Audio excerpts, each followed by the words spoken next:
There is a quiet failure built into the human brain, and it reveals itself the moment numbers become too large.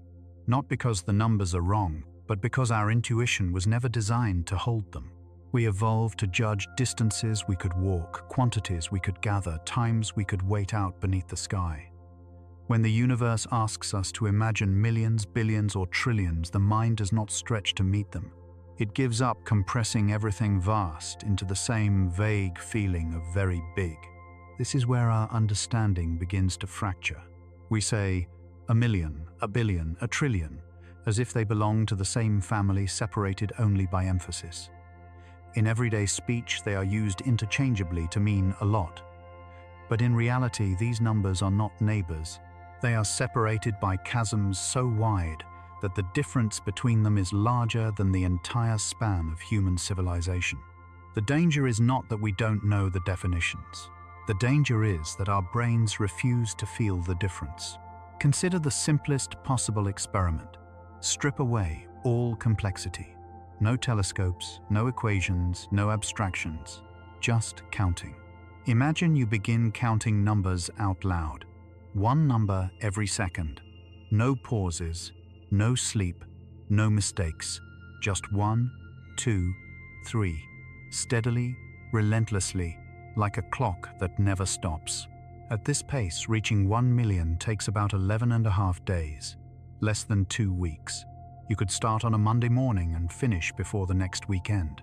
That feels large, but still manageable. You can picture it. You can survive it. Now keep going. Do not stop at 1 million. Continue counting one number per second without interruption until you reach 1 billion. This time, you will not be finished in days or weeks. You will not even be finished in years that feel human. Reaching 1 billion at this pace takes just over 31 years, more than 3 decades. If you started counting at age 18, you would finish sometime in your early 50s. If you never slept, never paused, never broke concentration for a single second, entire careers rise and collapse inside that span. Children are born, grow up, and leave home. Empires change shape, and all you have done is count. Now try to continue again. Past 1 billion. Keep going toward 1 trillion. At one number per second, counting to 1 trillion would take about 31,700 years. To complete that task, you would have needed to begin before the end of the last ice age, before agriculture, before writing, before cities, before the pyramids, before metal tools. You could have started counting when glaciers still covered much of the northern hemisphere, past the rise and fall of every ancient civilization, and still not be finished today. This is the first crack in intuition. The realization that 1,000 times bigger is not a mild increase, but a transformation so severe that it escapes lived experience entirely. Our language flattens these numbers, but time exposes them. Now take that failure of intuition and apply it to distance. A light year sounds poetic. It sounds abstract. It feels like a concept rather than a measurement. But it is neither. A light year is brutally concrete. It is the distance light travels in 1 year, moving at the fastest speed anything can travel in the universe. That distance is about 9.46 trillion kilometers. The number itself already overwhelms, but numbers alone do not teach intuition. So translate it into something physical. A kilometer is not abstract. It is a walkable distance. At a relaxed pace, a person can walk 1 kilometer in 10 to 12 minutes. It is the length of a neighborhood stroll, something your legs understand. Now imagine stacking those kilometers end to end, each one a real stretch of road you could walk. Each one requiring time, effort, breath. A single light year contains 9.46 trillion of those kilometers. Even if you devoted your entire life to walking, even if you walked without rest, you would not meaningfully dent that distance. The problem is not endurance. The problem is scale. To make this even more concrete, imagine replacing kilometers with planets. Earth has a diameter of about 1,274.2 kilometers. If you lined Earths up side by side, touching edge to edge like beads on a string, it would take roughly 742 million Earths to span 1 light year. 742 million entire planets. Not galaxies, not stars. Full-sized worlds like the one you are standing on now. This number is so large that it defeats visualization. The mind tries to compress it into a blur, but the distance does not compress. It remains exact indifferent to our confusion. Try another approach. Replace planets with people. Every human who has ever lived. Every hunter-gatherer. Every farmer. Every child. Every elderly person. Every forgotten life adds up to roughly 100 billion individuals. That is the most generous estimate historians can offer. Now imagine lining them all up in a single chain, shoulder to shoulder, stretching across space. Each person takes up about 1.7 meters. That entire chain of humanity, from the first toolmakers to the present day, would stretch roughly 170 million kilometers. It feels enormous. It is enormous, but it is still less than 1/50,000th of a single light year. Not 1%, not 1,000th, 1/50,000th. This is where intuition fully collapses. Not because we lack intelligence, but because our neural hardware was never meant to reason about a universe this large. The failure is structural, and yet the universe does not adjust itself to our limitations. When astronomers speak of stars 4 light-years away or galaxies millions of light-years distant, they are not speaking metaphorically. They are describing separations that dwarf every scale evolution prepared us to handle. Our instincts, shaped by survival on a small rocky planet, simply have no foothold here. This mismatch leads to a subtle illusion. We hear 4 light-years and imagine something far but reachable. We hear a few million light-years and imagine a larger version of the same thing. But these are not differences of degree. They are differences of category. The jump from 1 million to 1 billion is not like adding another mile to a journey. It is like replacing the journey with a lifetime. The jump from 1 billion to 1 trillion is not like extending that lifetime. It is like replacing it with the entire span of recorded human history multiplied many times over. This is why cosmic distances feel unreal. Not because they are abstract, but because they are too real. Every kilometer inside a light year is a real distance. Every second light takes to cross it is a real second. Nothing is symbolic. Nothing is exaggerated. The universe is not using big numbers to impress us. It is simply reporting its dimensions. And here lies the uncomfortable truth. When we talk about space, we are not failing to imagine it because we are careless. We are failing because the universe is fundamentally misaligned with the scales of human experience. Our intuition did not break accidentally. It was never meant to work here. This realization matters because without confronting it, every further idea in cosmology becomes distorted. Light years shrink in the mind. Distances blur together. Time delays feel negligible. And we walk into the cosmos believing it is merely big, when in reality it is separated by gulfs so deep that even light struggles to cross them. Before we can talk about stars or messages or travel or the past embedded in the night sky, we must first accept this failure, not as a weakness, but as a starting point.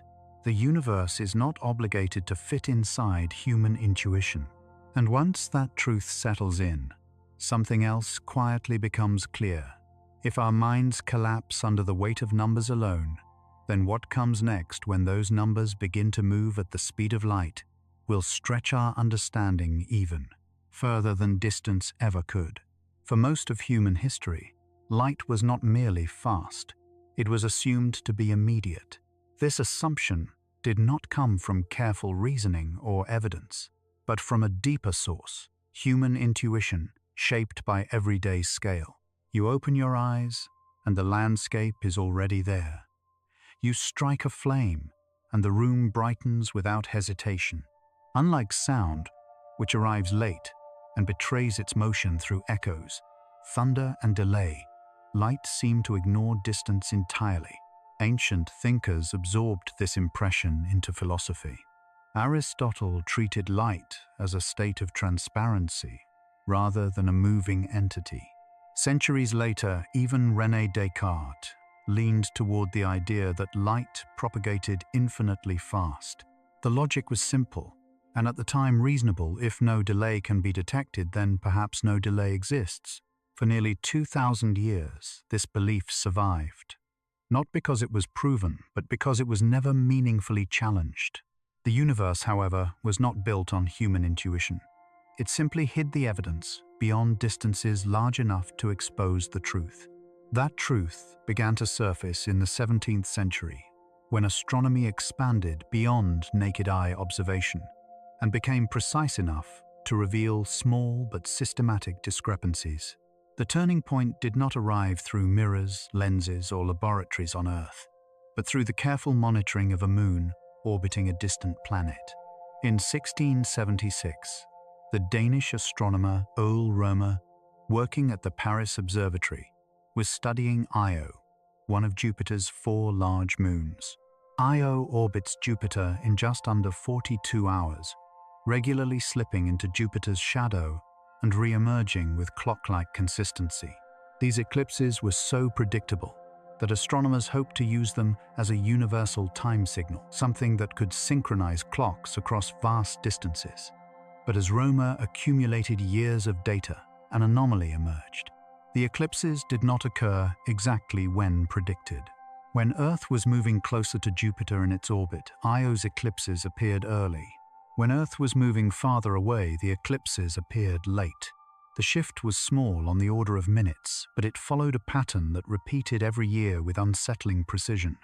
This was not random noise. It was geometry asserting itself.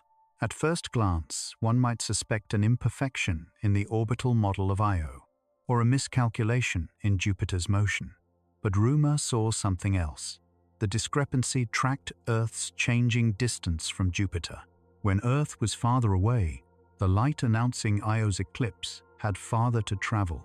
The event itself had not changed, only its arrival had. Rømer proposed a conclusion that quietly overturned centuries of belief. Light requires time to travel through space. It does not appear instantaneously. It moves, and it can be delayed. To modern ears, this sounds obvious, but in the 17th century, it was revolutionary. Rømer even estimated that light took roughly 22 minutes to cross the diameter of Earth's orbit. His numerical value was not exact, but the conceptual leap mattered far more than the precision. For the first time in history, humanity had caught light in motion, not by racing alongside it, but by noticing that it arrived late. The universe had revealed that distance mattered even for light.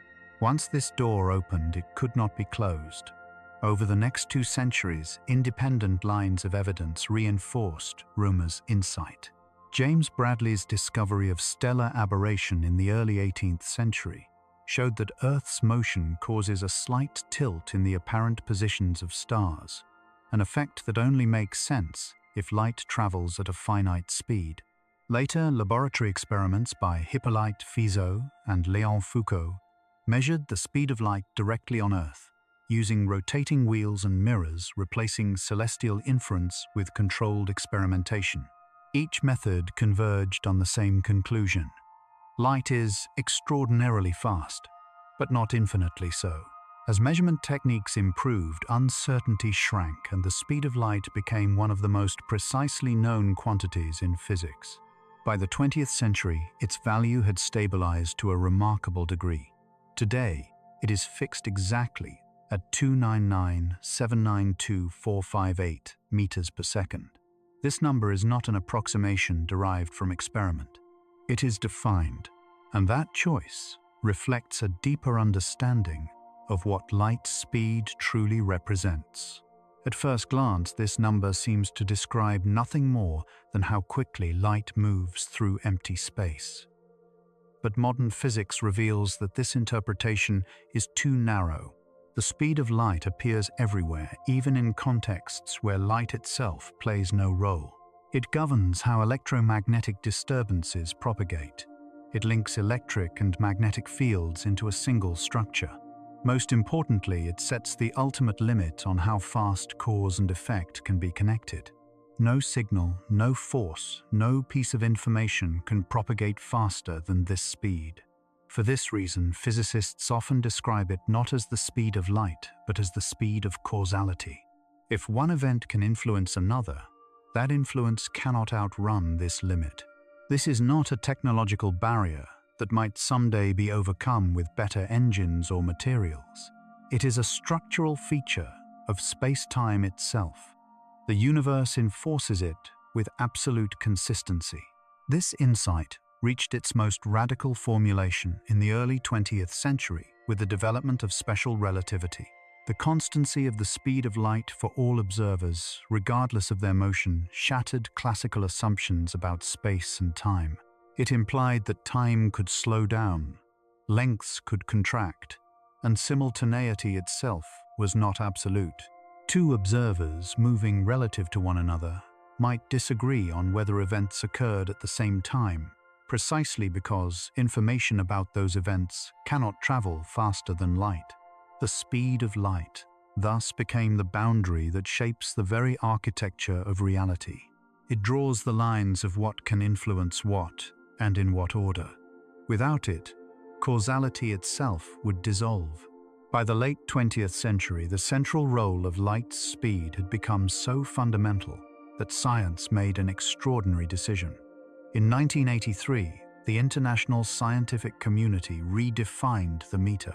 No longer would it be based on a physical artifact, a metal bar stored in a vault and vulnerable to temperature, deformation, and time. Instead, the meter was defined as the distance light travels in a vacuum during a specific fraction of a second. Time measured with exquisite precision using atomic clocks became the primary quantity. Distance became derived. In effect, humanity chose light as its ruler.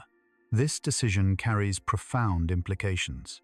It means that whenever you measure length anywhere in the universe, you are really measuring how long light takes to move. Space is no longer an independent backdrop against which events unfold.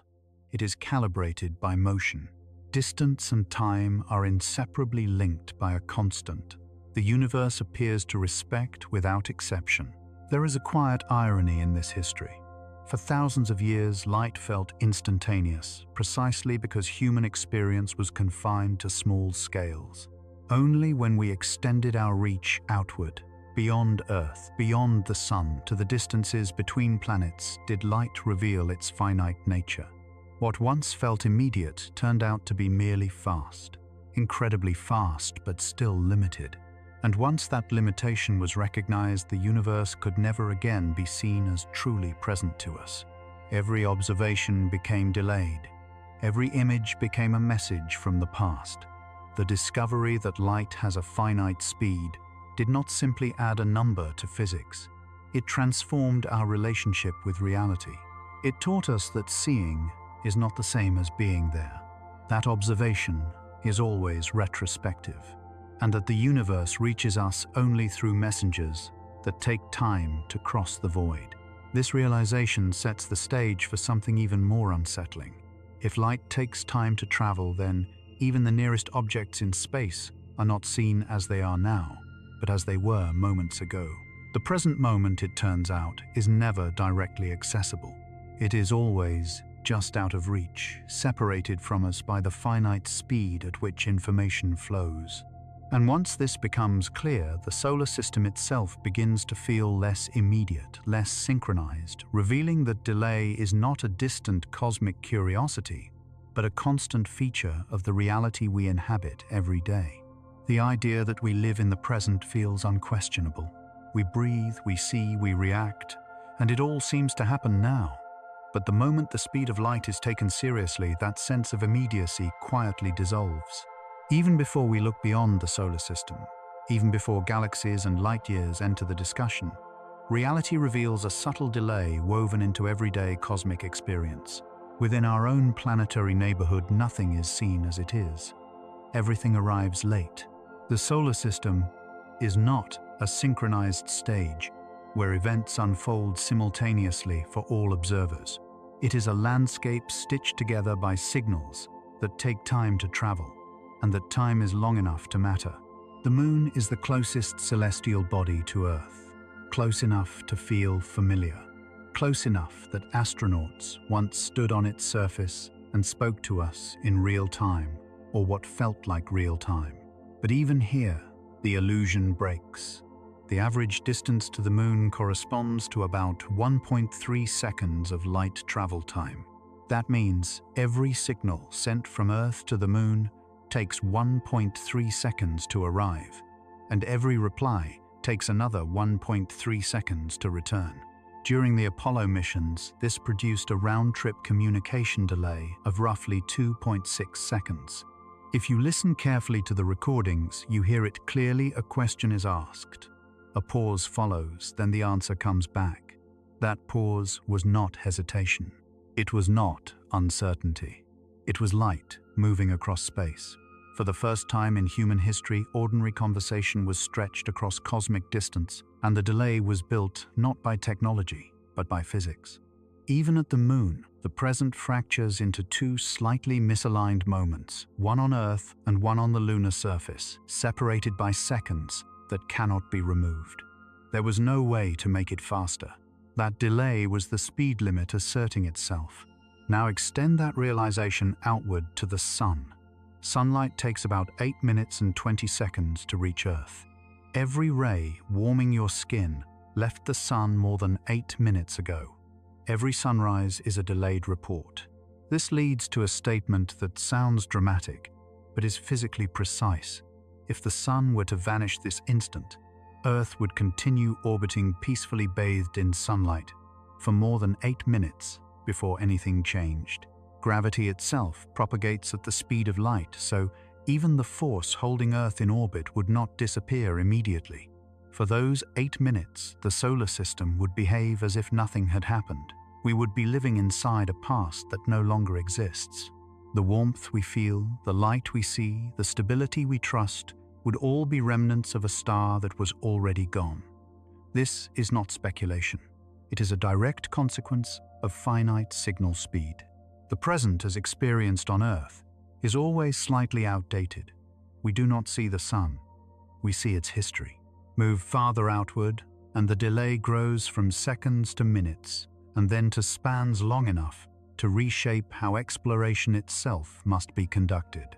Mars at its closest is about 3 light minutes away. At its farthest, when Earth and Mars are on opposite sides of the Sun, that delay stretches to more than 22 minutes. This variability alone destroys the possibility of real-time control. When robotic explorers traverse the Martian surface, commands sent from Earth cannot be issued like joystick inputs. By the time a signal arrives, the situation it was meant to address may no longer exist. If a rover approaches a steep slope or a hidden drop-off, waiting for instructions from Earth would be fatal. A command sent at the moment danger is detected would arrive too late. The rover would have already fallen. For this reason, Mars rovers must carry a form of local autonomy. They must decide on their own whether to stop, turn, or proceed. Human operators plan sequences of actions in advance, transmit them across space, and then wait. Minutes pass before confirmation returns. The delay is not an inconvenience. It is a defining feature of interplanetary reality. Exploration beyond Earth is not interactive. It is asynchronous. Humans act, then wait inside a gap of time imposed by the universe itself. The planet we are responding to is already in the past by the time we see the results. This delay does something subtle to our understanding of presence. When we watch images from Mars, we are not witnessing a live feed. We are receiving archived reality. Even the fastest possible transmission cannot erase this fact. Mars is always earlier than Earth. There is no shared now between the two worlds. The concept of simultaneity dissolves into a layered sequence of past moments, each arriving at its own pace. Push outward again beyond the realm of planets we routinely communicate with, and the delay becomes even more pronounced. Pluto, distant and cold, resides hours away, in light time. When the New Horizons spacecraft flew past Pluto in 2015, it was moving so quickly that the entire encounter unfolded in a brief window. Yet nothing about that moment was experienced in real time on Earth. Every command sent to the spacecraft took between 4 and 5 hours to arrive. Every piece of data it transmitted took just as long to return. There was no possibility of intervention during the flyby. The spacecraft could not be guided live. It could not be corrected on the fly. Everything had to be planned months in advance, encoded into instructions, and trusted to unfold correctly without human oversight. When New Horizons passed, Pluto Earth knew nothing about it for hours. When the first images finally arrived, they were not news of an ongoing event. They were records of something that had already happened long ago by human standards. In fact, it took many months for all the data to trickle back bit by bit across the vast distance. By the time scientists fully reconstructed the encounter, Pluto was already far behind, the spacecraft receding into darkness. At this point, the phrase "living in the past" stops being metaphorical. It becomes literal. Every observation we make beyond Earth is delayed by an amount proportional to distance. The solar system is not a single moment shared by all its parts. It is a stack of moments, offset in time, layered across space. The moon lags by seconds. The sun lags by minutes. Mars lags by up to tens of minutes. Pluto lags by hours. The present, as we experience it, is a local illusion, maintained only because nearby distances are small enough that delays feel negligible, but they are never zero. This has deep implications for how reality itself is structured. We often imagine time as a universal river flowing uniformly everywhere, but the finite speed of light fractures that river into countless tributaries. Each location carries its own, now inaccessible to others except through delayed signals. There is no master clock ticking across the solar system. There is no privileged present that all observers can agree upon. What exists instead is a network of events connected by light, each arriving after its own journey through space. From a practical standpoint, this delay forces a different relationship with exploration. Human presence beyond Earth becomes progressively harder, not because distances are large in kilometers, but because they are large in time. A crewed mission to Mars would face not just physical isolation, but temporal isolation. Communication with Earth would be slow, fragmented, and emotionally distant.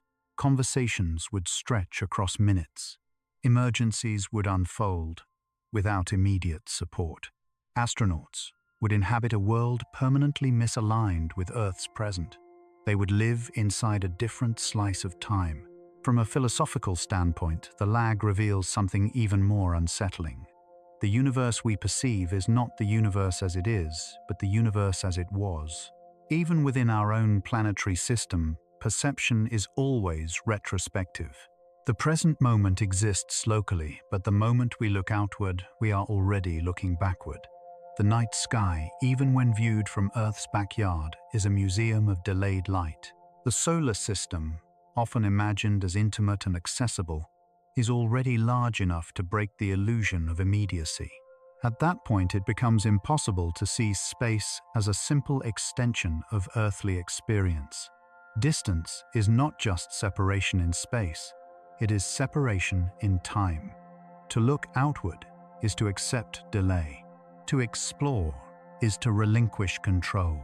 And to exist within the solar system is to live permanently surrounded by versions of reality that are always slightly out of date, arriving to us only after light has done its quiet, relentless work of carrying the past into the forced present.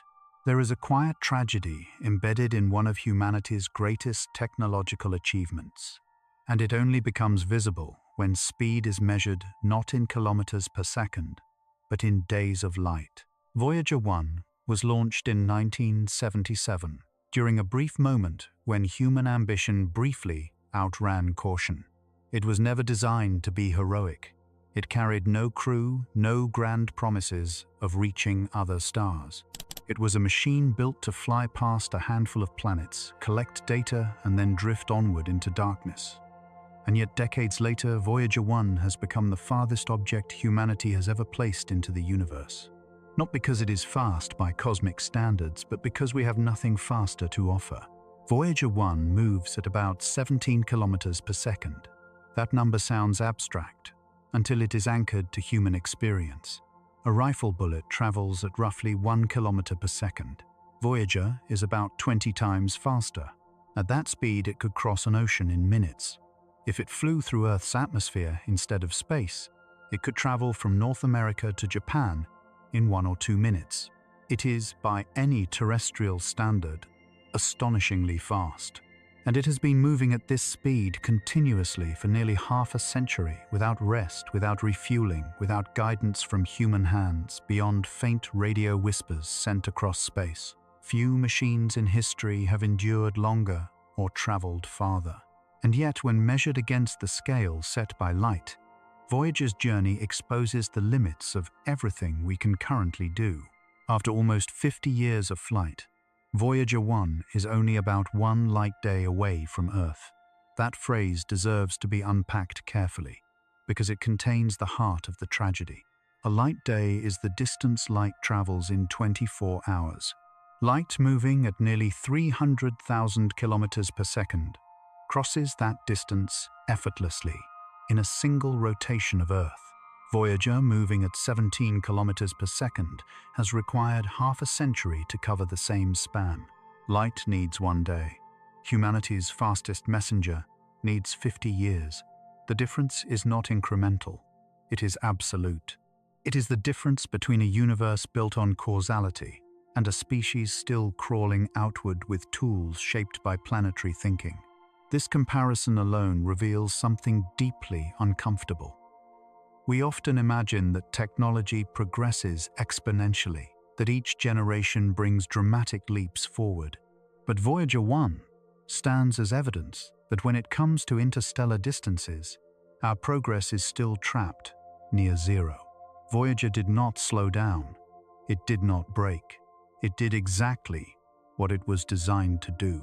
The problem is not the spacecraft. The problem is the scale of the universe. A light day, which sounds modest when spoken aloud, is already so vast that half a century of continuous motion barely makes a dent. And a light day is nothing compared to the distances between stars. The nearest star beyond the Sun, Proxima Centauri, is about 4.24 light-years away. Not light days, light years. To reach that distance, Voyager 1 would need to travel for roughly 73,000 more years. This is not a rounded metaphor. It is a straightforward calculation based on speed and distance. 73,000 years is longer than all of recorded human history. Agriculture began around 10,000 years ago. Writing appeared only a few thousand years ago. Entire civilizations rose and fell within spans that would barely register on Voyager's timeline.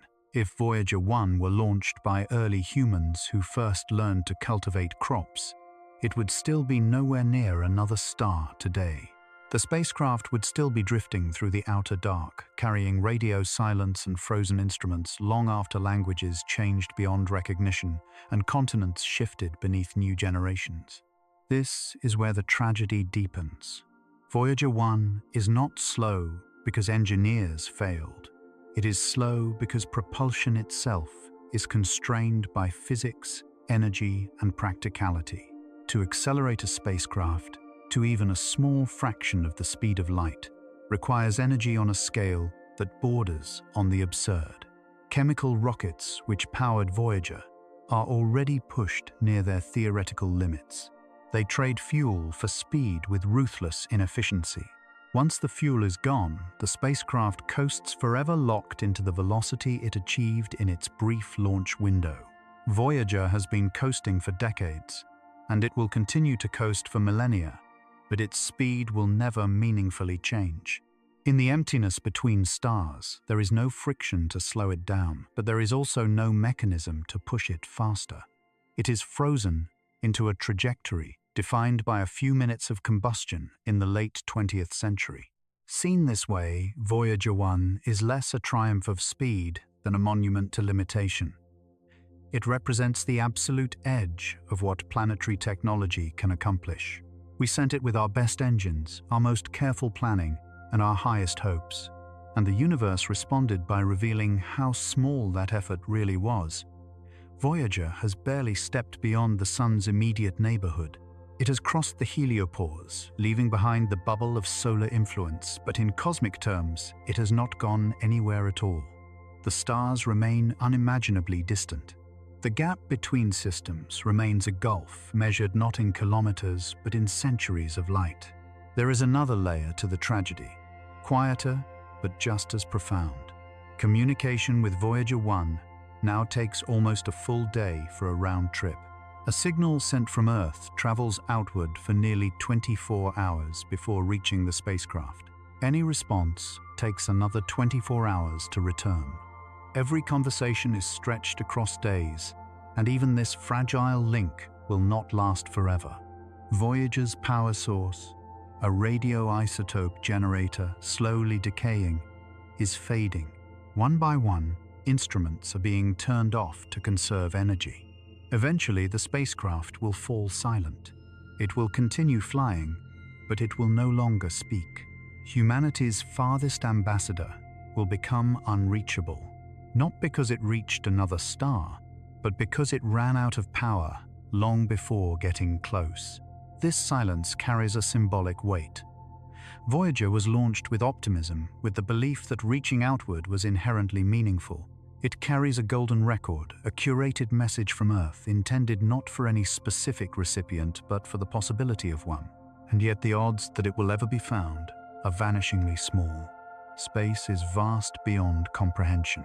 The probability that Voyager will pass close enough to another star, let alone be intercepted by a civilization capable of understanding it, is effectively zero. The record is less a message than a gesture, a declaration that we existed and tried, even if no one ever listens. When placed against the speed of light, this gesture becomes poignantly fragile. Light crosses distances effortlessly that machines like Voyager cannot hope to span. The universe communicates at a speed we cannot match. Our fastest probes crawl where light flies.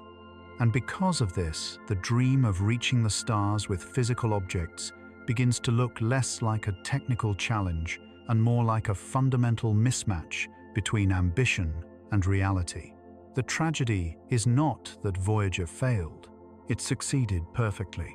The tragedy is that its success reveals how far we still are from doing anything more. This realization forces a re-evaluation of how we imagine exploration.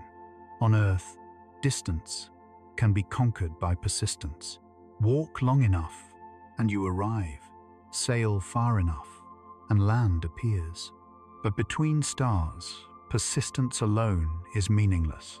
Time scales stretch beyond lifetimes, beyond cultures, beyond species. A mission that takes tens of thousands of years is not a mission in any human sense. It cannot be planned, monitored, or even remembered. Voyager exposes this truth without drama. It simply keeps moving silently, measuring the emptiness, reminding us that the universe is not impressed by effort alone. In this light, Voyager 1 becomes a mirror held up to human expectation. We like to believe that progress is inevitable, that reaching farther is only a matter of patience and engineering. Voyager suggests otherwise. It suggests that there are thresholds beyond which familiar strategies collapse. The gap between stars may not be bridged by faster versions of the same machines. It may require ideas that do not yet exist, or it may simply remain unbridgeable. The universe has not promised accessibility. It has only revealed scale. And yet there is something deeply human in this tragedy. Voyager is small, fragile, and absurdly slow compared to light, but it exists. It carries evidence of curiosity, of refusal to remain confined, of a species that even when faced with overwhelming distance, still sends something outward. Voyager 1 may never reach another star, but it has already done something extraordinary. It has forced us to confront the true size of the universe, not as a number on a page, but as a lived comparison between what light can do in a day, what we can do in half a century. In that comparison lies the uncomfortable clarity of our position. We are not masters of space. We are beginners, standing at the edge of a cosmic ocean, watching our fastest vessel disappear into the distance, knowing it will never reach the far shore. There is a moment when the word nearby loses its meaning, and that moment arrives the instant we begin to speak honestly about the distances between stars. Within the solar system, separation already feels severe. Minutes become hours, hours become days of light. But between stars, the scale shifts again so dramatically that even the harsh lessons of planetary distance no longer prepare us. The interstellar gulf is not an extension of familiar space. It is a rupture in intuition, a region where numbers cease to behave the way the human mind expects them to. And the most unsettling part is that this gulf begins with the star we call our closest neighbor. Proxima Centauri sits at a distance of about 4.24 light-years from Earth. In everyday language, 4 sounds modest. It feels reachable, almost trivial, but the unit attached to that number changes everything. A light-year is not a vague cosmic expression. It is the distance light travels in 1 year, moving at the maximum speed allowed by the universe. 4.24 light-years corresponds to roughly 40 trillion kilometers. Not millions, not billions, trillions. And every kilometer in that count is real. Each one represents a stretch of space that must be crossed one after another without shortcuts, without compression. This is the distance to our nearest stellar neighbor, not a distant galaxy, not the edge of the observable universe, the very next star. To understand how alien this distance truly is, it helps to strip away spacecraft and engines and return to the simplest form of motion the human body understands: walking. Imagine setting out on foot toward Proxima Centauri at a steady pace of 5 kilometers per hour. No obstacles, no detours, just empty space ahead. At this speed, you would cover about 40 kilometers per day, assuming you never stopped. The arithmetic is merciless. To reach Proxima Centauri this way would take roughly 912 million years. Nearly a billion years of continuous walking. To put that timescale into context, you would have needed to begin your journey before the first trees appeared on Earth, before the age of dinosaurs, before the Cambrian explosion when complex life first diversified in the oceans. You would have had to start before animals developed hard shells, before vertebrates existed, before the land itself was populated by anything more than microbial films. And only now, after all of that history unfolded, would you be arriving. Walking does not fail because it is slow. It fails because the universe is old. Perhaps walking feels unfair, so upgrade the method. Replace your legs with modern aviation. A Boeing 787 cruises at around 900 kilometers per hour faster than the rotation of Earth beneath it, capable of circling the globe in less than 2 days. At this speed, the journey improves dramatically, but not enough to matter. Flying non-stop without refueling, without maintenance, without rest, it would still take about 5 million years to reach Proxima Centauri. 5 million years ago, early human ancestors were only just beginning to shape stone tools. The genus Homo itself was young. The planet's climate oscillated between ice and warmth, continents drifted, ecosystems transformed, and yet the aircraft would still be en route, crossing a distance that stubbornly refuses to shrink. At this point, it becomes clear that everyday motion, even when amplified by technology, is irrelevant on interstellar scales. So consider the fastest object humanity has ever built. The Parker Solar Probe, designed to skim the outer atmosphere of the Sun, reaches speeds approaching 700,000 kilometers per hour at its closest passes. This is not incremental improvement. This is an extreme achievement, the result of precise orbital mechanics and daring engineering. It represents the absolute upper edge of what we have managed to do with conventional propulsion. And yet, even at this extraordinary speed, Parker's solar probe would need about 6,500 years to reach Proxima Centauri. 6.5 millennia. If the ancient Sumerians, among the first to build cities and record history, had somehow launched this probe at the dawn of civilization, it would only now be arriving at its destination. Entire languages would have been born and forgotten during its flight. Religions would have risen and transformed. Empires would have come and gone, leaving only fragments behind.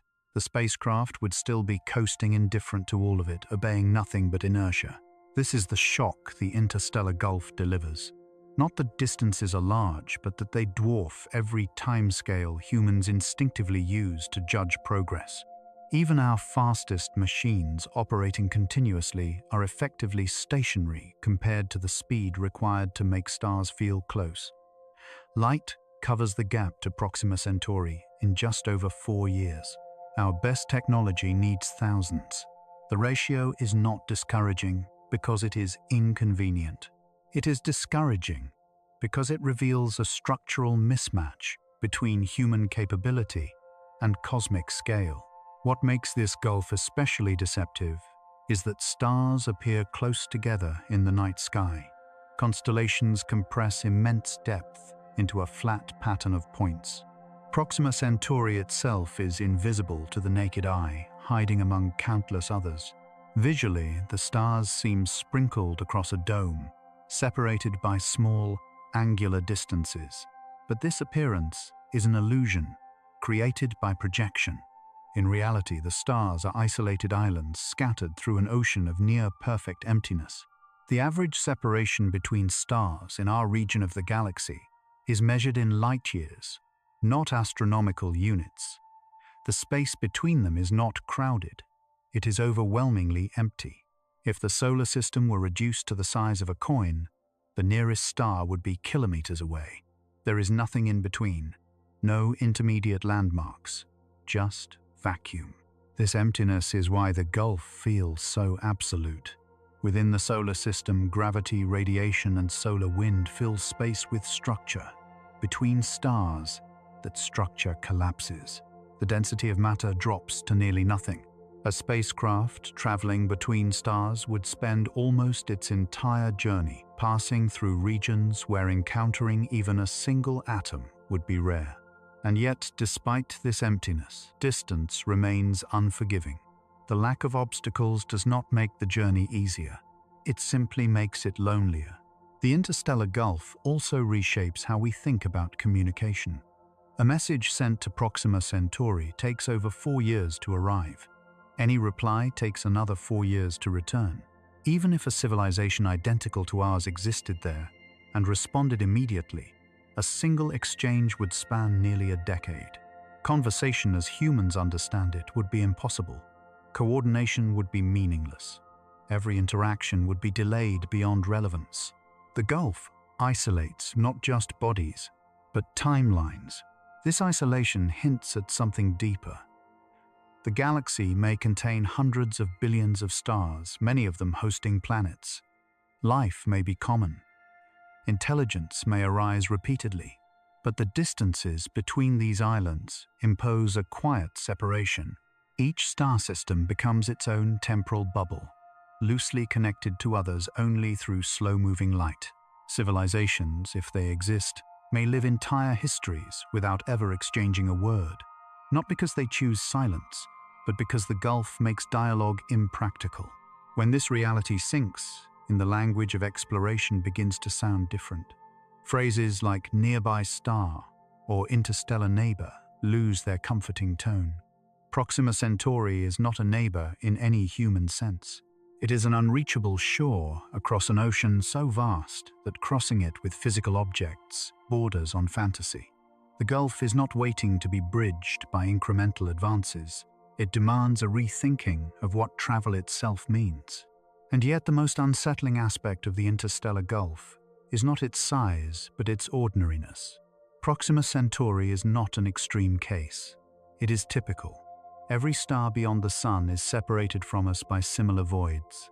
The galaxy is not a dense city of stars, but a sparse archipelago. To move from one island to the next requires confronting distances that turn human lifetimes into negligible intervals. Once this is understood, the emotional shock sets in. The universe is not arranged for convenience. It does not cluster destinations within reach. It does not reward effort with proximity. It simply exists at a scale where light itself becomes the natural unit of distance, and everything slower falls hopelessly behind. The interstellar gulf is not a barrier erected against us.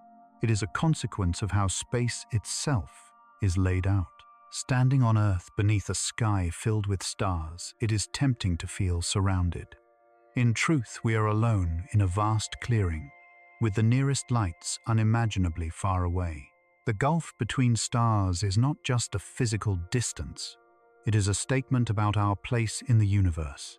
It tells us that for all our ingenuity, we are bound to a single system, separated from others by spans that challenge the very idea of travel. And once this realization settles in, it becomes clear that crossing this gulf would not simply be a journey through space, it would be a journey through time so long that the civilization which began it might not survive to see its end. By the time the interstellar gulf becomes clear, a natural question follows almost automatically. If the distances are this vast, why not simply go faster? Why not build better engines, pour in more energy, and close the gap? On Earth, speed is usually a technical problem. Cars became faster than horses, aircraft surpassed ships, rockets escaped the atmosphere. Each barrier seemed temporary, waiting for the next innovation. But beyond a certain point, speed stops behaving like an engineering challenge and reveals itself as something else entirely. It becomes a boundary written into the structure of reality. The wall appears the moment we approach the speed of light. In everyday experience, adding energy makes things go faster in a straightforward way. Push harder, accelerate more. But relativity rewrites this relationship. As an object with mass accelerates closer to the speed of light, its inertia increases, not in a metaphorical sense, but in a measurable physical one. Each additional increment of speed demands more energy than the last. The closer you get to light speed, the steeper the cost becomes. This escalation does not level off. It does not soften. It diverges. To accelerate a single proton to exactly the speed of light would require infinite energy. Not an enormous amount, not a quantity beyond current technology. Infinite. And infinite energy is not something the universe permits. This is not a matter of insufficient fuel or clever design. It is a prohibition enforced by the geometry of space-time itself. This is why no object with mass can ever reach light speed. Light travels at that speed precisely because it has no rest mass. Everything else is excluded. The barrier is absolute. It does not bend for ambition. It does not respond to persistence. It does not care how important the destination feels. The universe draws a line and refuses to let matter cross it. Even approaching that line comes at a staggering price. To reach 10% of the speed of light already requires energies far beyond those used in chemical rockets. To reach 20% demands even more, and each further gain becomes increasingly punishing. The energy required scales faster than intuition allows. This is why discussions of interstellar travel quickly move away from crude spacecraft. The massive life support, shielding fuel and structure, makes near-light speed travel with humans not merely difficult, but fundamentally impractical with any known technology. The barrier is not just speed. It is mass multiplied by energy multiplied by distance, all conspiring against us. And yet within this harsh landscape, one idea stands out as the most realistic attempt humanity has ever proposed to approach the stars on meaningful timescales. That idea is known as breakthrough starshot. Unlike traditional spacecraft, Starshot abandons almost everything we associate with space travel. No heavy engines, no onboard fuel, no crew. The concept is radical in its simplicity. Build a fleet of ultralight probes, each weighing only a few grams, attach them to reflective sails only meters across, and push them using an immense ground-based laser array. Instead of carrying fuel, the spacecraft would be driven by light itself.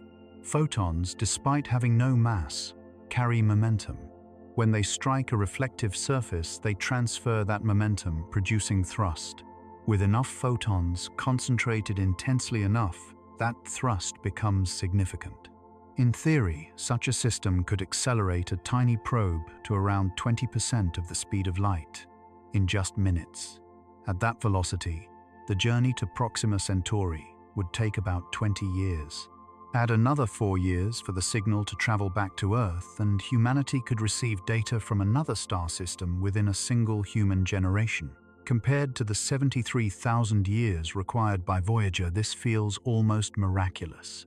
For the first time, interstellar travel appears to shrink from geological timescales to something barely compatible with human planning. But the physics barrier does not disappear. It simply changes form. Reaching 20% of light speed does not break relativity, but it brushes uncomfortably close to its consequences. At that velocity, even the emptiness of interstellar space becomes dangerous.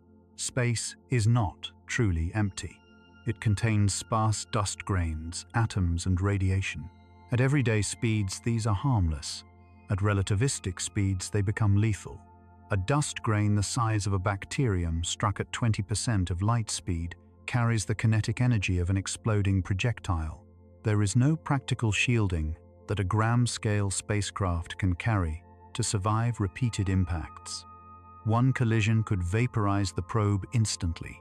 Interstellar space, which looks serene from afar, turns into a firing range when crossed at extreme velocity. There is also the issue of navigation. At such speeds, course corrections become almost impossible. Any change in direction requires force, and force requires mass or external interaction. A laser-driven sail cannot easily steer once it has left the beam. The probe is essentially committed to its trajectory. It cannot slow down upon arrival. It cannot enter orbit. It cannot linger. It will perform a high-speed flyby, racing through the target system in a matter of hours, collecting whatever data it can in a brief, violent encounter, then disappearing into the dark forever. There is no second chance, no braking burn, no graceful arrival. The mission is a bullet shot across interstellar space, hoping to pass close enough to see something meaningful before it is gone. Communication adds another layer of difficulty. A gram-scale probe has limited power. Transmitting data across 4 light-years requires extreme efficiency and precision. The signal must be weak, tightly focused, and aimed with extraordinary accuracy at a moving Earth that will not be where it was when the probe was launched. Years of drift, both of the probe and of our planet, must be anticipated in advance. The slightest error compounds across distance and time. Even if the probe survives the journey, and the flyby, even if it collects valuable data, there is no guarantee the message will ever make it home. And yet, despite all these challenges, Starshot remains the most physically honest proposal we have. It does not pretend the universe is smaller than it is. It does not assume faster-than-light travel or exotic shortcuts.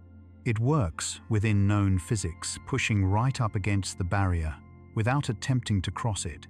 In doing so, it exposes the true nature of the problem. Interstellar travel is not difficult because we lack imagination.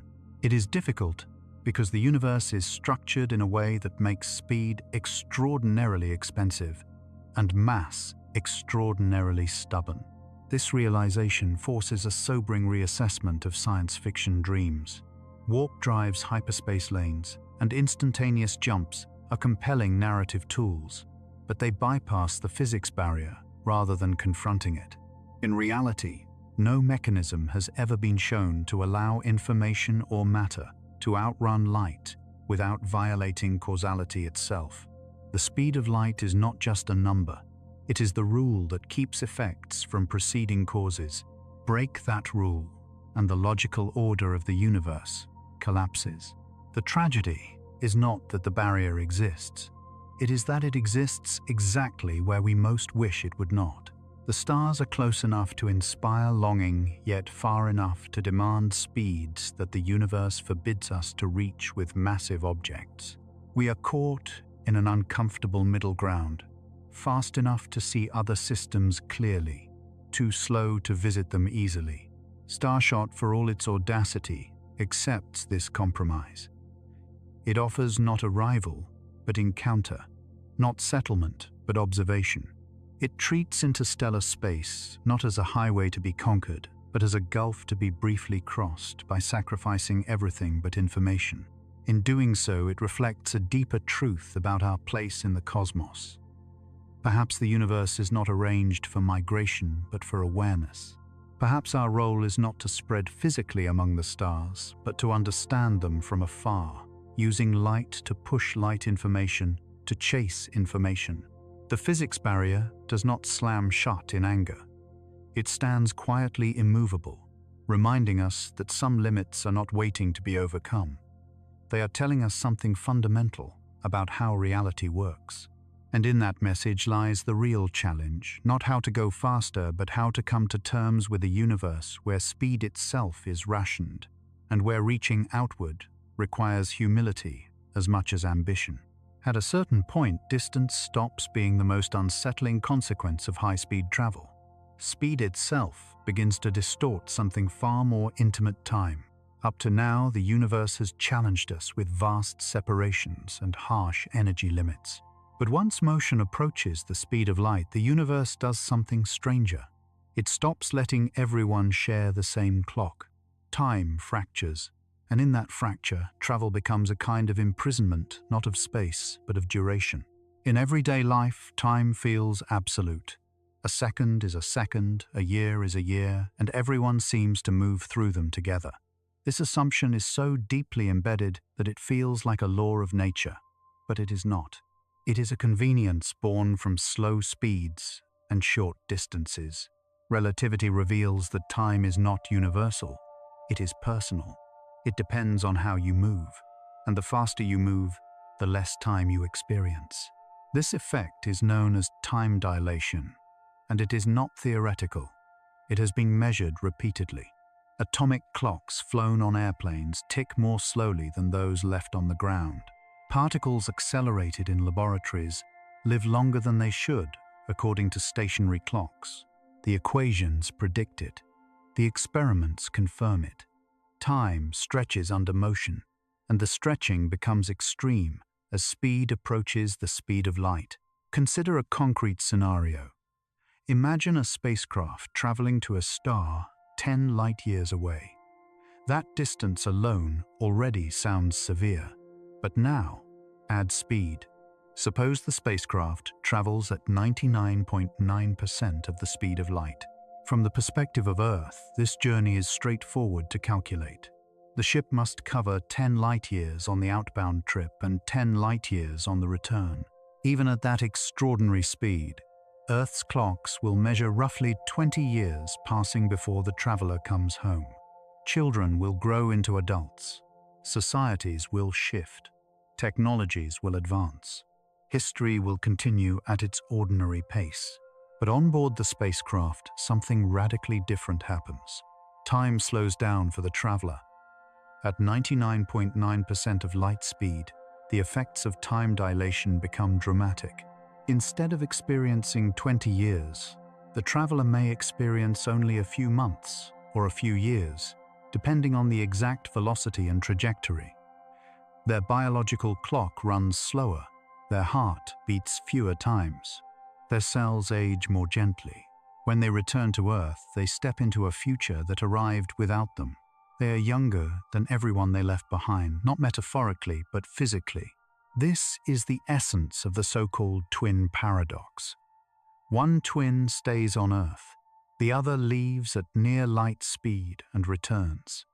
When they reunite, they are no longer the same age. The traveling twin is younger.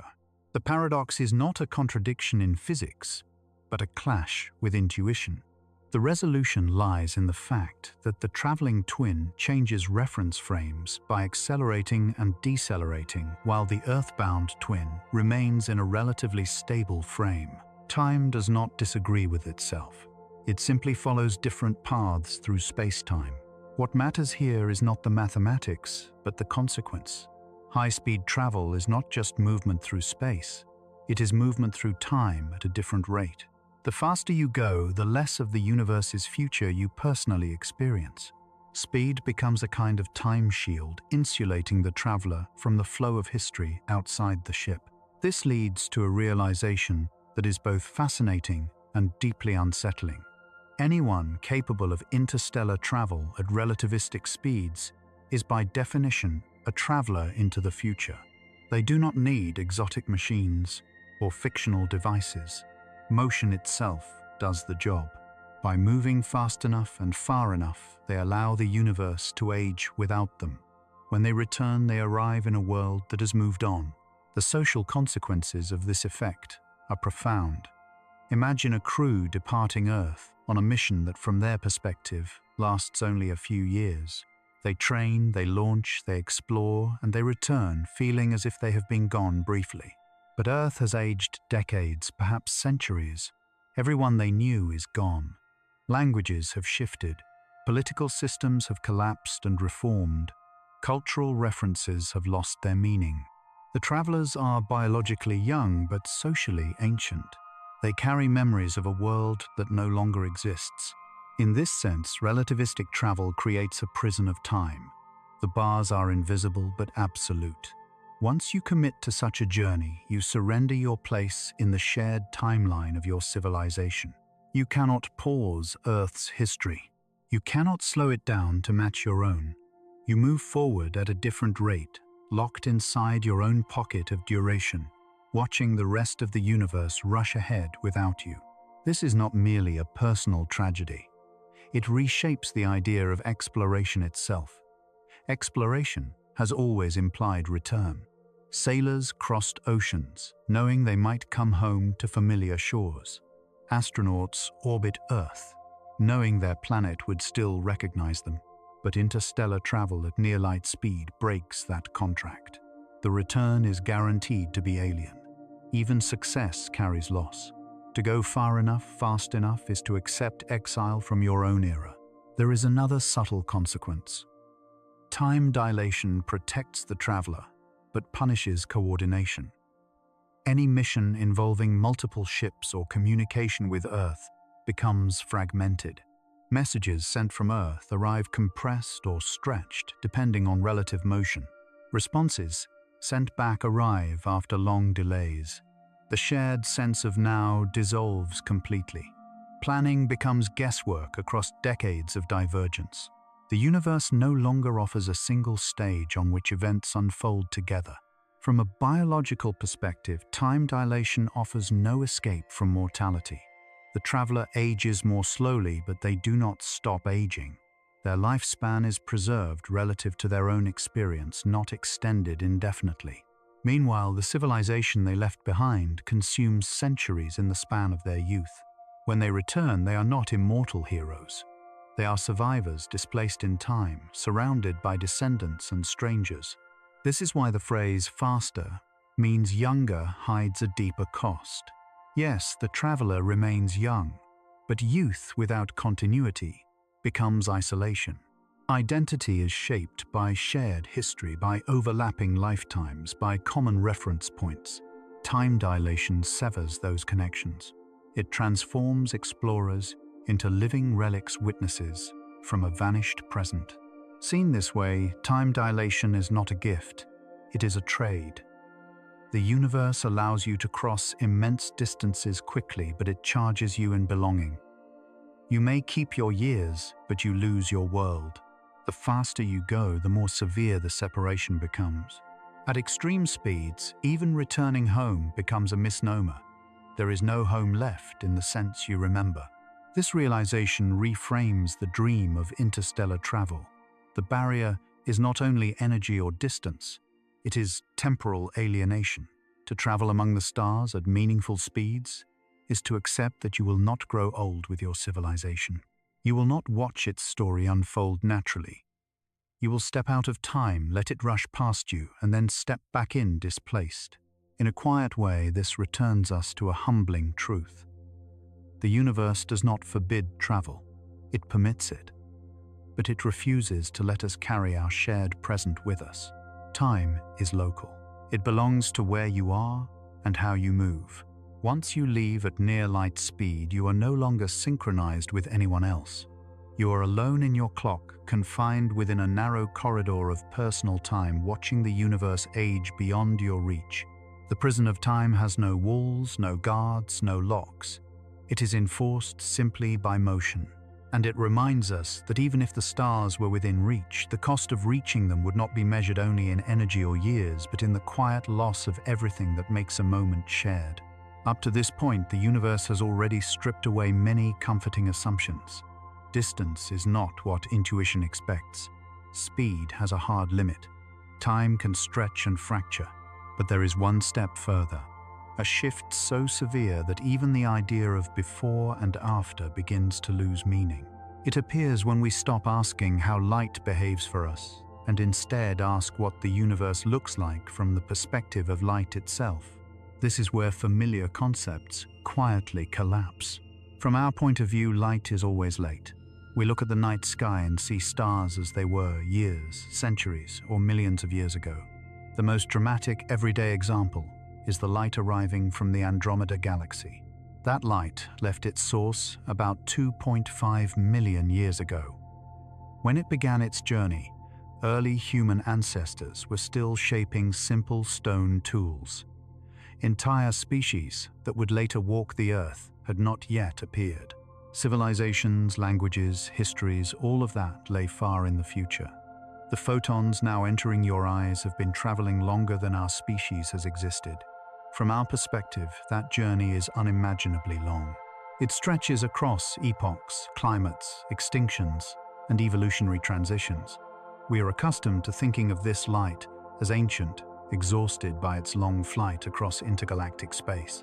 But that description contains a hidden assumption. It assumes that the photon itself experiences this journey in some meaningful way. It assumes the photon has a clock, that it accumulates time as it moves, that it endures the distance we measure. And that assumption is wrong. To understand why, we must let go of the idea that time and space are absolute. According to relativity, the passage of time depends on motion. As speed increases, time slows down, relative to a stationary observer. At everyday speeds, the effect is negligible. At relativistic speeds, it becomes dramatic. And at the speed of light, something extreme happens. Time does not merely slow, it stops. For a photon, the proper time along its path is zero. This is not poetic language. It is a precise statement derived from the structure of space-time. Proper time is the time measured by a clock moving alongside an object. For any object with mass, that clock ticks. For a photon, no such clock can tick. The equations tell us that the elapsed proper time between emission and absorption is exactly zero. No seconds, no microseconds, nothing. The same applies to distance. From the photon's frame, the distance between its point of emission and its point of absorption contracts to zero.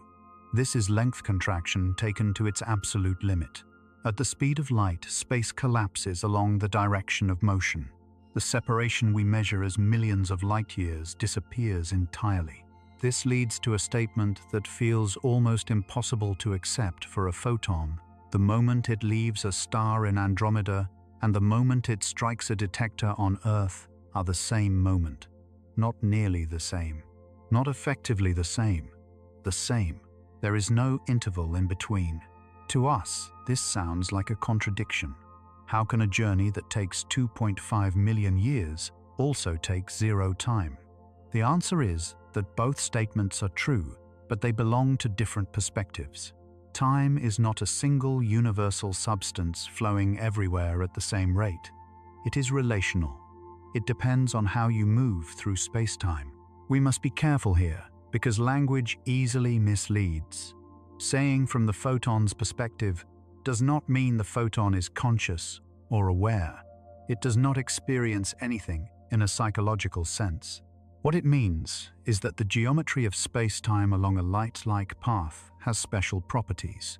Those properties eliminate duration and distance in the way we usually understand them.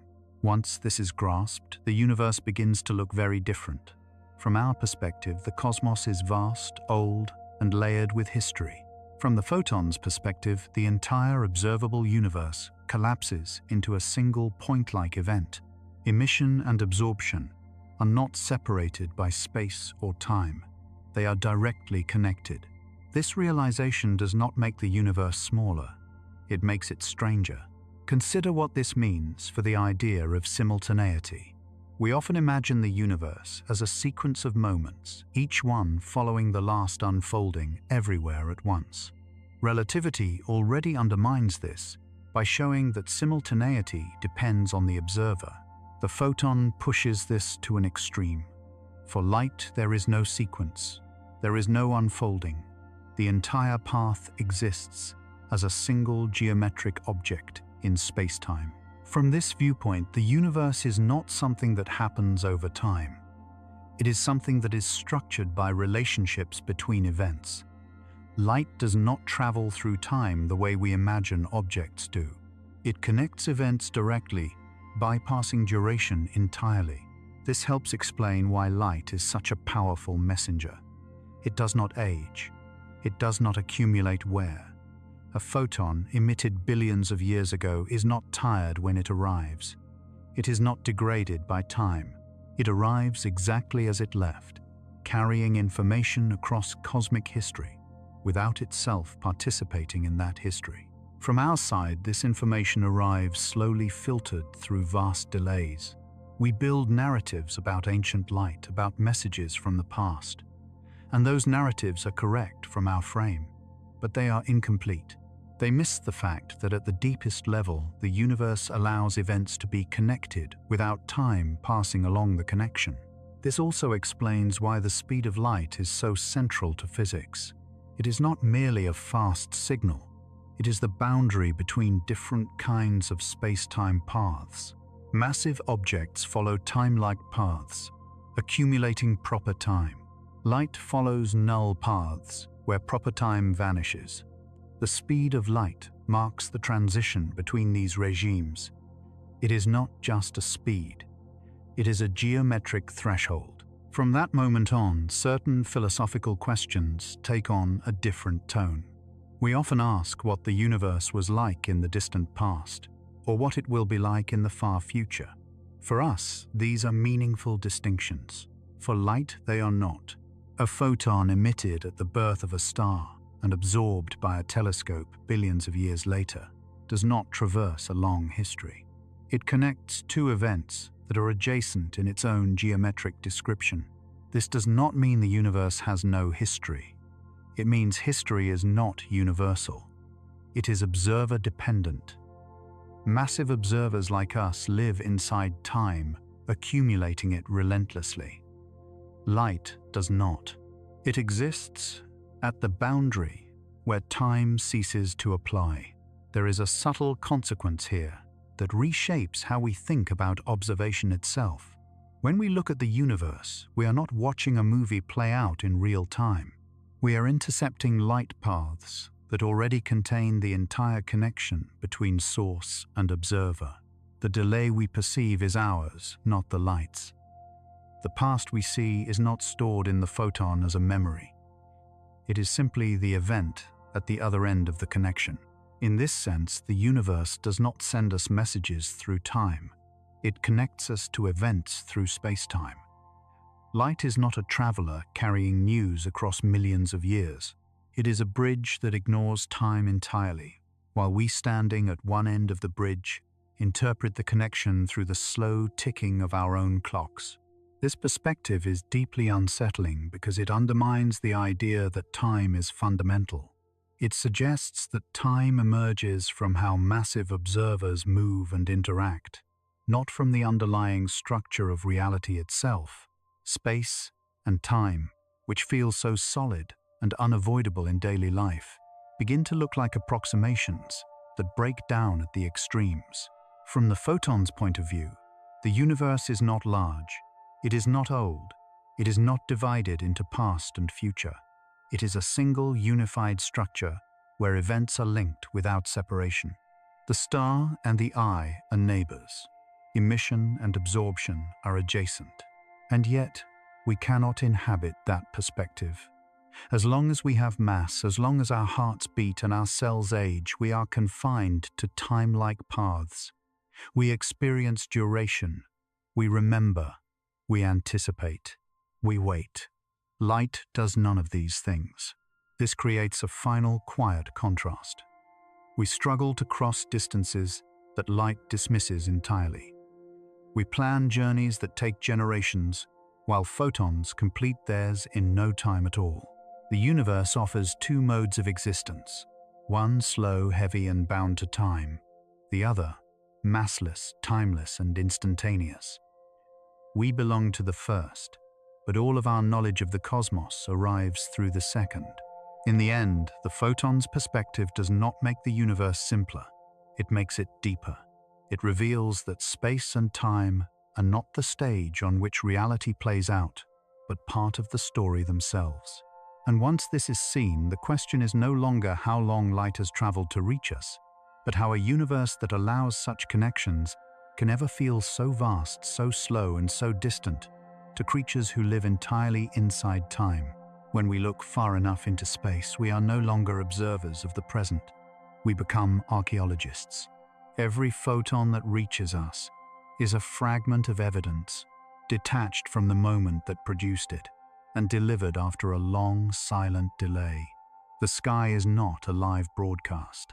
It is a layered archive, a record of events frozen at the instant their light began its journey toward us. The deeper we look, the older the record becomes, until distance itself turns into a measure of time. This is the unsettling truth at the heart of cosmic archaeology. The universe we see is not the universe as it is now, but the universe as it once was, arranged like a vast cemetery of light. Light does not bring us the present.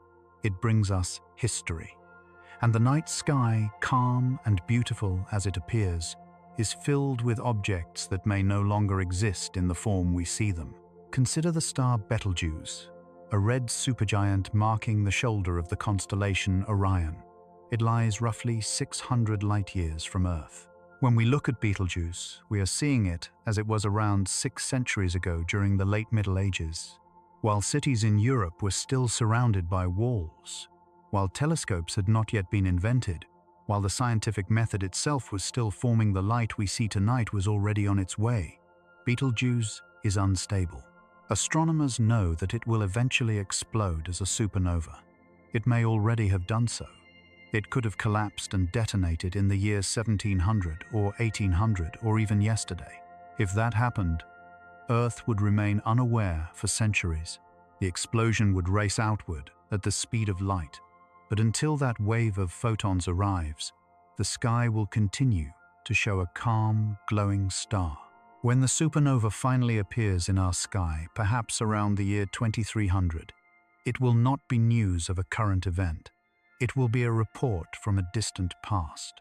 The star will have been gone for hundreds of years. The sky will have been lying to us politely, faithfully, all that time. This is what it means to say that the sky is a graveyard. Not because it is filled with death, but because it preserves appearances long after the underlying reality has changed. Light does not update itself. It does not check back to see if its source still exists.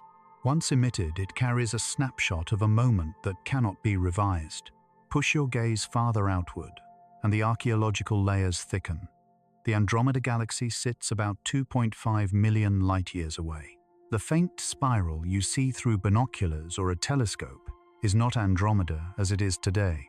It is Andromeda as it was when early human ancestors was still learning to shape stones to crack nuts. Homo habilis walked the earth. Spoken language did not exist. Fire was not yet mastered in any systematic way. The light now entering your eyes left Andromeda before our species had fully emerged. Every star you see in that galaxy is a historical document older than humanity itself. Andromeda today may look similar, but the version we observe is locked permanently into a prehistoric chapter of cosmic history. At this point, the idea of looking back in time stops being poetic and becomes literal. Astronomers do not infer the past indirectly. They see it. Telescopes are time machines, not because they move us backward, but because they intercept light that has been traveling for immense durations. The deeper a telescope peers, the younger the universe it reveals. Distant galaxies appear smaller, denser, more chaotic, because they are observed during earlier stages of cosmic evolution. This is how we know the universe changes. We are not reconstructing its history from theory alone. We are watching different eras simultaneously spread across the sky. But cosmic archaeology has limits. There is a boundary beyond which no observation is possible, not because our instruments are insufficient, but because the universe itself prevents further information from reaching us. This boundary defines the observable universe. The observable universe has a radius of about 46.5 billion light-years. This number immediately raises a question. The universe is about 13.8 billion years old. How can we see objects more than 46 billion light-years away? The answer lies in cosmic expansion. Space itself is stretching. While light travels toward us, the space between galaxies expands, increasing the total distance that light must traverse. The photons we receive today left their sources when those sources were much closer. Over time, the universe expanded beneath the light, carrying the sources farther away. This expansion introduces a profound and counterintuitive consequence. There exist galaxies whose light will never reach us, no matter how long we wait. These galaxies are not merely distant. They are receding from us faster than light due to the expansion of space itself. This does not violate relativity, because nothing is moving through space faster than light. Space itself is expanding, and when the expansion rate exceeds the speed at which light can close the gap, the connection is permanently severed. This boundary is known as the cosmic event horizon. It is not an object, it is not a wall, it is a limit defined by time and expansion. Beyond this horizon, events can occur forever without ever influencing us. Their light emitted now or in the future will never catch up to Earth. Those regions of the universe are causally disconnected from our future. This means that the observable universe is not simply the universe as it exists now. It is the universe that has ever had time to communicate with us. Everything beyond that horizon might as well not exist from our perspective. Not because it does not exist, but because it cannot matter to us in any physical sense. Cosmic archaeology thus comes with an unavoidable incompleteness. We can reconstruct the history of the universe up to a point, but not beyond it. There are galaxies whose past we can see, but whose future we will never witness. There are galaxies whose present we will never see at all. They have already slipped beyond our reach, their last photons stretched and reddened until they fade into darkness. Over time, this effect becomes more severe. As the universe continues to expand, more galaxies cross the event horizon. One by one, they disappear from view. The night sky of the far future will be emptier than the one we see today. Distant galaxies will dim, stretch, and vanish. Eventually, observers bound to a single galaxy will see only their local group surrounded by darkness. Cosmic history will still exist, but it will no longer be visible. This introduces a quiet melancholy into cosmic archaeology. The universe does not merely preserve its past, it erases access to it. There is a window of time during which certain observations are possible. We live inside that window. The fact that we can see the cosmic microwave background, the afterglow of the Big Bang, is not guaranteed forever. Future observers may not have access to the same evidence we do. The universe reveals itself unevenly across time. In this sense, astronomers are not just archaeologists of space. They are archaeologists of opportunity. They study the universe at a moment when its history is still readable. The further expansion proceeds, the more pages are torn from the cosmic record. Seen this way, the night sky becomes a fragile archive. Every point of light carries information from a specific era, delivered under strict conditions set by expansion, distance, and time. Nothing guarantees that these connections will persist. The universe does not preserve its memory indefinitely for any single observer. And yet, within this limitation lies something extraordinary. The fact that we can see so far, so deeply, is not trivial. It means we are positioned at a time when the universe is both old enough to have a rich history and young enough to still communicate much of it. We stand at a crossroads between visibility and loss. Cosmic archaeology teaches us humility. It reminds us that knowledge is constrained not only by intellect or technology, but by the structure of space-time itself. To look far is to look back. To look back is to accept delay, and to look too far is to encounter silence. The sky, then, is not simply beautiful. It is a record under constant erosion. Stars we see may already be gone. Galaxies we study may already be unreachable. The observable universe is not the universe in full, but the universe that has chosen through the rules of expansion and light to reveal itself to us at this moment. Beyond that, revelation lies darkness, not because there is nothing there, but because time itself has closed the door. At the end of every discussion about cosmic distance, speed, and time, one question remains quieter than the others, but far heavier. Where does that leave us? Not technologically, not scientifically, but existentially. After light years collapse, intuition after speed erects its barrier. After time fractures and observation turns into archaeology, what remains is a universe that feels vast, silent, and fundamentally isolating. And it is here at this final edge that meaning must be confronted rather than assumed. Imagine the simplest possible act of contact. Not a fleet, not a probe, not a grand declaration, just a greeting. A single message carrying the equivalent of hello, sent toward a civilization in the Andromeda galaxy, roughly 2.5 million light-years away. The mechanics are brutally clear. The signal travels at the maximum speed allowed by the universe. It takes 2.5 million years to arrive. If the civilization is listening, if it understands, if it chooses to reply immediately, the response takes another 2.5 million years to return. 5 million years pass for a single exchange. By the time the answer reaches Earth, humanity may no longer exist. Our languages may be unrecognizable. Our species itself may be gone, replaced by something else, or erased entirely. This is not pessimism, it is arithmetic. This calculation exposes a fundamental truth. Conversation, as we understand it, is impossible across intergalactic distances. Dialogue requires shared time. It requires responsiveness. It requires overlapping histories. The universe denies these conditions at large scales.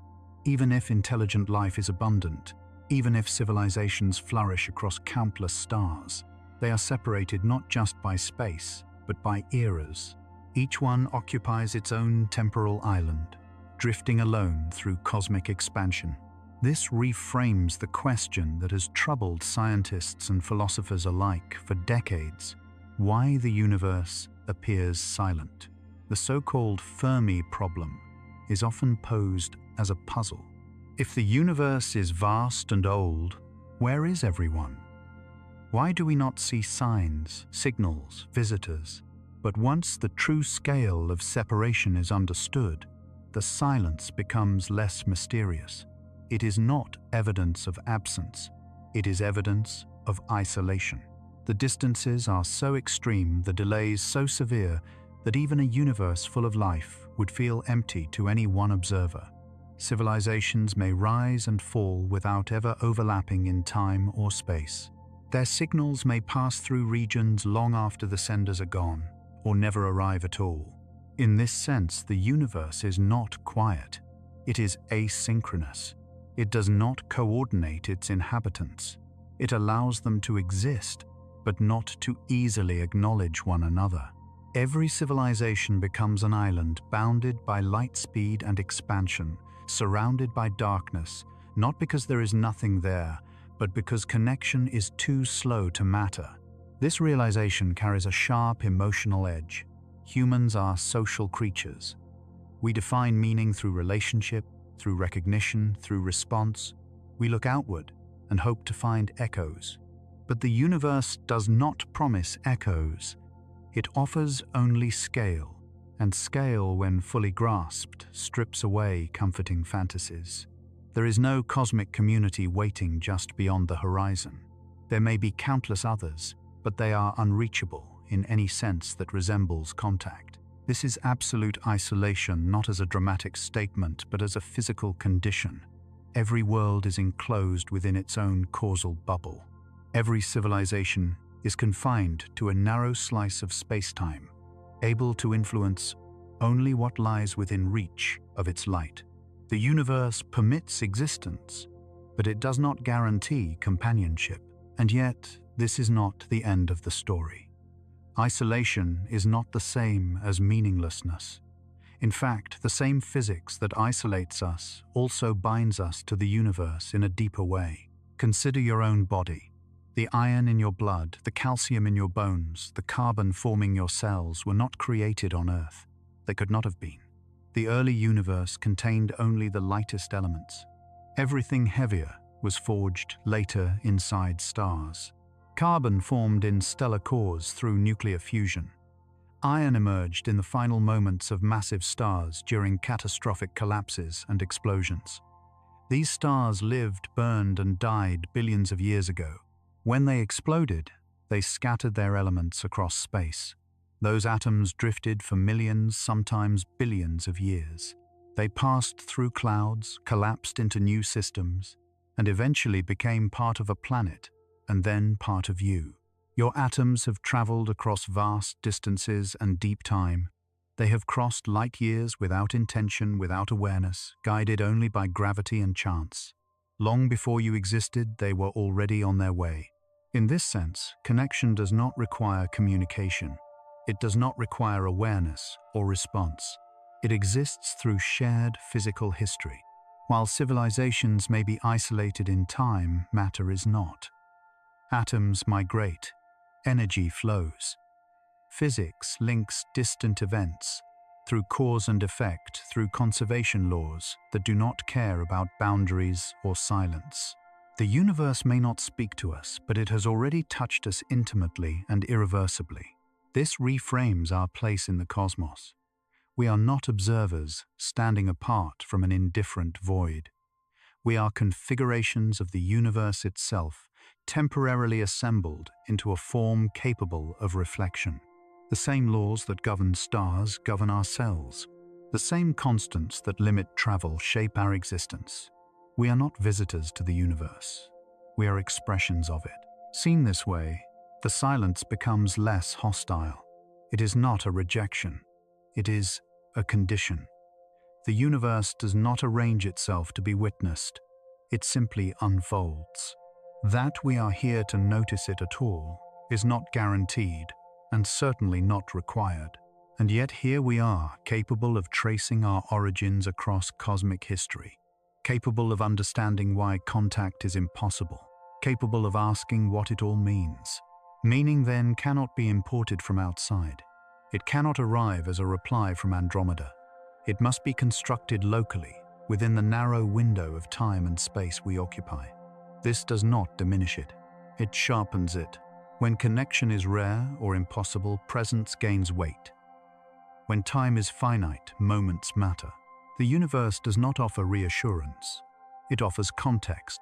It shows us that we are small, isolated, and temporary, but also deeply rooted in a history far larger than ourselves.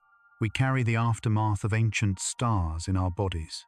We use light, the universe's fastest messenger, to reconstruct its past. We stand at a moment when the cosmos is still visible, still legible, still open to understanding. In that sense, we are not merely lonely observers. We are witnesses. The universe cannot look at itself directly. It has no eyes, no memory, no awareness. But through us, briefly, it becomes aware of its own structure. It measures itself. It questions itself. It reflects on its own silence. This is where existential meaning quietly emerges, not as comfort but as responsibility. If civilizations are isolated, then what we do here matters, because it cannot be corrected or shared easily. If communication across the stars is impossible, then the only place meaning can exist is where consciousness arises.